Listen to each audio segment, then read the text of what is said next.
Can't do that. I don't have backing for that. Here. I got backing for this one. Let's go to the long arm. All right. I gotta cut batting. I give up. Let's find something else to do.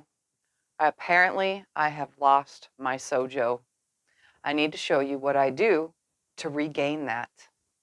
Let's get to it. Hi friends, Tiffany here. Welcome to my quilting life.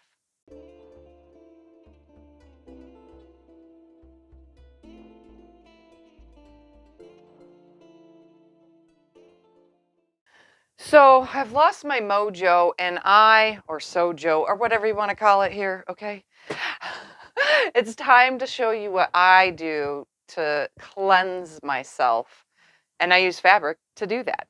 So I have just filmed a video recently and it was strings.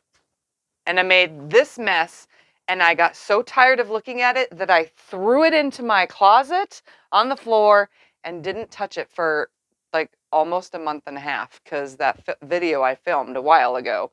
So I originally started with this tub of strings and then I was transferring to this tub, but I don't want them in this tub. This was just a temporary transfer because I got new tubs that look like this, that have a lid. So if you didn't know, fabric gets covered in a lot of dust. And if it just sits there and you don't use it, which was what my strings were doing in the first place in that original bin, there was a layer of dust on them. And I don't like making dusty quilts. I mean, we already make a ton of dust in our rooms from making the quilts. I don't want them to start out dusty. You know what I mean?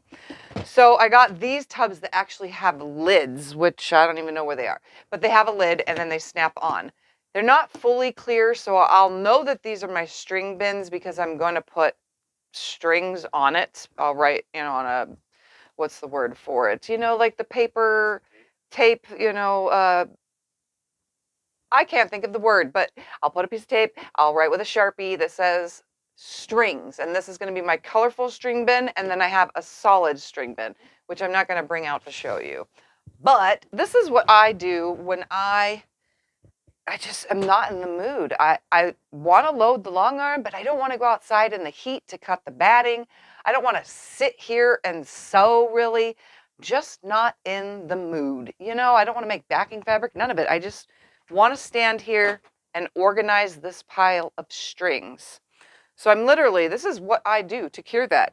I come in this room and go, hey, this piece goes in the big bin, the new bin, right here. And I stick it in there because it's long. But this one, on the other hand, is a shorter piece. So these I stack next to me, right here in front of me. And if I can make a piano key border out of these strips, I'm going to cut off what I can, and what I can't use goes in another bin, which I'm probably going to get rid of, because I don't save crumbs anymore. But I do save strings. So this is what I do. I am going to just start working on this lovely pile next to me. I'm going to grab one and go, too short to stay in the string bin. And I can do this quietly at night when I can't sleep.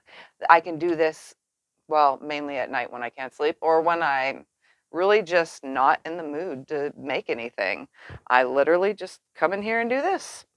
Or I go in the fabric room, which will show you what I do over there too. But for now, let me show you how I combat my strings. See, this one, not long enough. I'm just going to stick it right here. I will get 2 pieces towards my piano key border box because I need a piano key border for something, right? So I'm just making a box of it while I organize. So right now I'm just putting the long strings aside, and then the short ones I'm sticking right here. And then the long ones, like this one, is long. So this one stays long and it goes back into the tub, the new tub. And this one stays long because that's 2 pieces. This is folded over, so that's going to stay long. This one, I think I'm going to keep it long because it looks long, but this one is short. So this one will go right here. And I just make this lovely stack. I taper them. Then I take my handy dandy ruler here. I line it up. Oops, try to keep them straight. Keep them straight, Tiffany. Line it up. Trim all of them at the same exact time because I've tapered them down. I mean, I'm bored. I have nothing else better to do, and I don't want to sew or quilt. You know, I thought I did, but I don't. So I cut it, and then I move that out and slice the opposite side, and then I get all these little tiny pieces out of my way. My rotary cutter blade needs to be changed, but guess what? I'm not in the mood for that either. I'm just going to use it till I can't use it no more. I'm going to slide those over. There's only a few pieces here that are going to give me 5 more inches. So I'm going to slice those now and pull those out. This, and that are 5 inches. So I'm going to stick those in my lovely bin that I literally have next to me. This also allows you to get a little bit more of your steps in through the day. Yeah, that didn't cut this right size. So these little ones will go in my crumb bin that I do not keep. I usually pass it on to someone who sews crumbs. So right now, I'm just gonna fill this up, my lovely pieces. And when I sit and cut and cut and cut and just do this until I don't want to do it no more, and then I find something else to do. But everything that I do during this time of Sewjo loss, I literally keep it quilty themed because I'm a quilter. I don't do anything else. I know there are a lot of you out there that do other crafts like, you know, crocheting and knitting and so on and so forth. I don't do any of that other stuff. I used to ride a motorcycle, but obviously I don't have one anymore and I can't go do that. And even if I did, I probably wouldn't ride it because I can't hold the bike up. So I just sit and do this. This keeps me focused on still having quilty themed everything. My life is still quilty themed. So this allows me to keep it that way. That way I don't veer off into something and then walk away and not come back to it. Your goal is to come back to the thing that you're not in the mood to do or that you have lost your Sewjo. So I literally keep myself in the room where I would sew in the event that, oh my God, I'm so happy. Let's start sewing. You know what I mean? Like you want that feeling. Look, I'm just dropping this stuff everywhere. But this, for me, and I don't know for you, but you can try it. This helps me. And let me tell you, I have so many strings. I have so many scraps. I have so many things I could possibly do. So say we're done in here. Let's go to the other room and I'll show you what I do over there. So this is my messy fabric room. Obviously, I have a lot right here that I can do, but this is organized. So when I'm not in the mood, I create this organization in this room, or I cut pre-cuts. So in here, I cut my scraps up to fit in pre-cuts. So this right here is my 6 by 6 inch squares. And this is also anything to make bowl cozies. I've pre-cut all this stuff. Then I have this bin, which I told you guys I got new bins and I've been transferring. So this is now my 4 inch squares. So they fit in here nicely. I can see what's in here, but they have a lid, so it keeps the dust from getting on it. And then here's another one. This is my 3.5 by 3.5 inch squares. It makes these boxes easy to stack, being in these, and I've cut all this. So it's all ready. And I don't just have all these. I literally have bins of 5 inch squares pre-cut for me, all right here. And I did that when I wasn't in the mood to sew. I literally have cut boxes and boxes and boxes worth of pre-cuts because I didn't want to sew. So when I'm not in the mood, I literally start right here at the ironing board. As you can tell, everything that I've recently worked on, the scraps are right here. So there's all sorts of recent scraps sitting right here. And I will come in here, I will iron that scrap, bring it over here and cut it down. If you watch my epic video, which I'll link in the description below this video, you'll see how I cut my scraps down for certain quilts even, and it gives you ideas of something to make with that quilt. And I got those ideas, my Sewjo back, just from playing with my fabric in here. So let me show you what I do when I'm cutting in here and once I've organized and I start cutting things up. So I have this bin, like I've already, you know, it was my leftovers. I've already situated it. It's already been pressed. And these are what I call my salvage to salvage. That means they are full length strips from one side of the salvage all the way to the other, folded nicely and ready for me to trim into a size. For these, I cut 2.5-inch strips and 1.5-inch strips and whatever I can get in between 2.5 and 1.5, and on down until I can't cut no more. So when I can't sleep, I literally just take this bin here. I'm going to stick it behind me. I grab some pieces, and I do have my stripology ruler here that has the strip things to cut the 2.5s. Obviously these little pieces are too small for this, but I do use this for bigger chunks, and I do make my own jelly roll strips. And I have made quilts from my jelly roll bundles that I put together myself.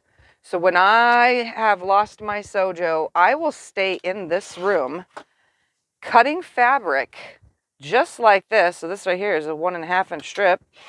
I will just sit and cut it. Here's a 1.5-inch strip for my 1.5-inch strip bin. And then I stack it to the side until it can get to its bin. And then I line up another one and go, oh, well, I'm not going to get 2.5 from here, but I will get a 2-inch strip from this.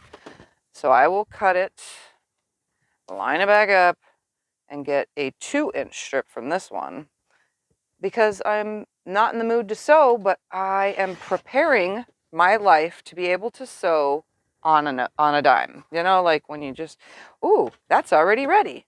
Oh, that's already ready. 2-inch goes here because I have a whole bin over there, which I'm not going to even bring out because it's heavy, filled with random width. Random width, they're still full-length strips, but random width. Gives me something to do. This keeps me still thinking and deciphering in my head what I can do to get my mojo back. And you know, because I'm talking, I'm cutting crooked. Because I'm trying to talk and do this at the same time. So I literally get my head filled with ideas, and then sitting here cutting these, that's how my epic video became its thing. Because I was sitting here cutting and going, wait a second, I could make this. So I went to the computer, you know, deciphered the size of the things I wanted, and bam. And also, I got 2 jelly roll strips just now. This is what keeps me thinking. So I stack these in here until I can go to the bin that's in the other room. I do have a giant bin. You've seen it in videos before. It's a giant bin filled with 2.5-inch strips. And I made 5 quilts recently, which are the, oh, I can't think of what they're called. And those were the Scrapalicious quilts.